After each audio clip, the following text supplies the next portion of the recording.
Bonjour tout le monde et bienvenue dans cette nouvelle vidéo. Donc aujourd'hui une vidéo sur la Vampire V4. Aujourd'hui j'avais envie de bidouiller le module RTC histoire de grandement améliorer sa durée de vie parce qu'il y a vraiment un souci sur la durée de vie.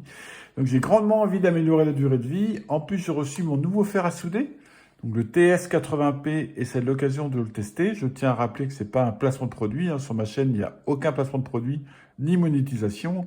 Je veux vraiment rester le plus libre possible. Non, c'est juste un fer qui m'a été recommandé par Tuco. Donc merci à lui sur le Discord. Je le trouve vraiment hyper sympa.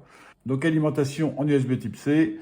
Petit écran pour la température. On peut même flasher différents firmware et tout. Il y a moins de s'amuser avec. Et j'aime beaucoup hop, ce système-là. Petit système de jack. Hop. On peut comme ça changer hyper facilement. Et ça, je trouve vraiment sympa et vraiment bien à prendre en main. Donc, je vais le tester. Je n'ai pas encore le temps de le tester et c'est l'occasion. Et donc, pour revenir à la Vampire V4, hop, pour sauvegarder la date et l'heure, il y a deux solutions. Il y a soit vous passez par Internet, donc dans ce cas-là, vous faites une synchro directe de l'heure sur Internet, c'est ce que je fais.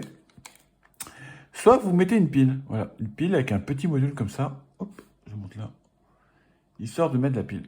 Le souci, c'est que ce petit module, bah, il tient pas. Franchement, il tient pas. Au bout de 2 mois, 3 mois, il est mort, et donc il faut tout le temps... Là, c'est marrant.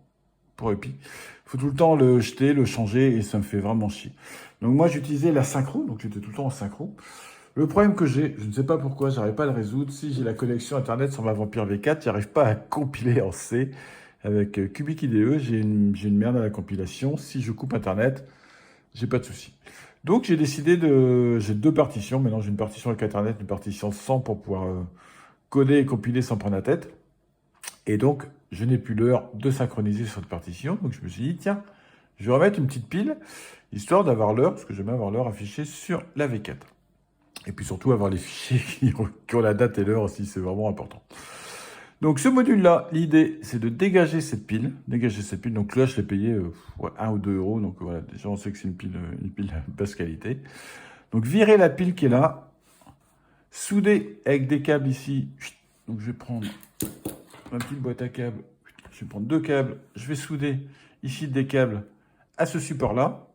Sur ce support-là, clic, mettre une pile bouton de qualité. Voilà. Et normalement, ma première vie, il y en a qui m'ont testé. Ça dure déjà depuis plus de 2 ans et la pile n'est toujours pas morte. Donc ça, c'est une très très bonne nouvelle. Bah allez, c'est parti. Je vais faire chauffer le fer. Je vais souder ça et je vais vous montrer le résultat. Donc je vous montre quand même pour enlever la pile. Bah, je m'embête pas, hein. Je fais juste du va-et-vient comme ça. Il y a déjà une patte qui a cassé. Hop, je tournicote un petit peu. Je m'embête pas plus que ça. Tac, voilà. Les deux pattes ont cassé. Et donc, je vais ressouder ici les deux points. Je vous montre quand même un petit peu plus le fer à souder. Hop. Version 1.30. Donc, il y a moyen de le mettre à jour. Il est en chauffe. Hop. Voilà. Et là, il est en train de chauffer. Je trouve ça vraiment classe. Vraiment très, très classe. Donc, je vais laisser chauffer vite fait. Et puis, je soude. Donc, voilà. Le plus en bas, le moins en haut. Hop. Et donc, le plus va être côté là. Ce côté-là. Hop. Et le moins, la languette du dessous. Donc voilà, c'est soudé. J'ai mis un petit peu de longueur parce que je vais voir si je peux pas essayer de casser un petit peu comme ça la pile dans le boîtier. Je vais tester, bien sûr. Hop.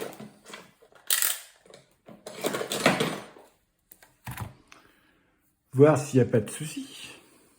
Donc ça fonctionne nickel. J'ai plus qu'à brancher cela. Hop.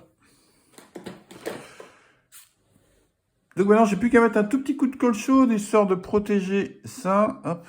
Voilà, un scotch. Donc maintenant, je vais mettre la petite pile.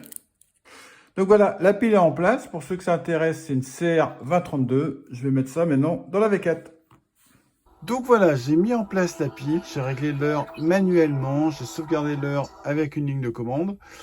Et j'ai mis justement dans la User Startup une ligne de commande pour rechercher l'heure au démarrage de la pile. Donc là, ça fonctionne. Donc on est bien 16h54. On est bien le 30 septembre. Donc ça fonctionne nickel. Ça, c'est ma partition où il y a Internet.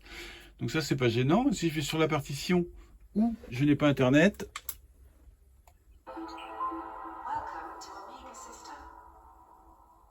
donc là, ça fonctionne pareil. Il est 16h55, nous sommes bien le 30 octobre. 30 octobre, 30 septembre. Donc ça fonctionne nickel. Ceux qui aimeraient voir hop, la ligne de commande, elle est là. C'est ça. Hop. Si vous voyez bien. Donc vous rajoutez ça dans votre startup. Ça, c'est pour lire la pile. Et bien sûr, une fois avant, vous devez aller ici dans les prefs. Dans l'heure, vous réglez l'heure et la date. Et vous tapez la ligne de commande ici. Donc vous recopiez. Hop. Ah, j'ai pas le... Ok. Pas là.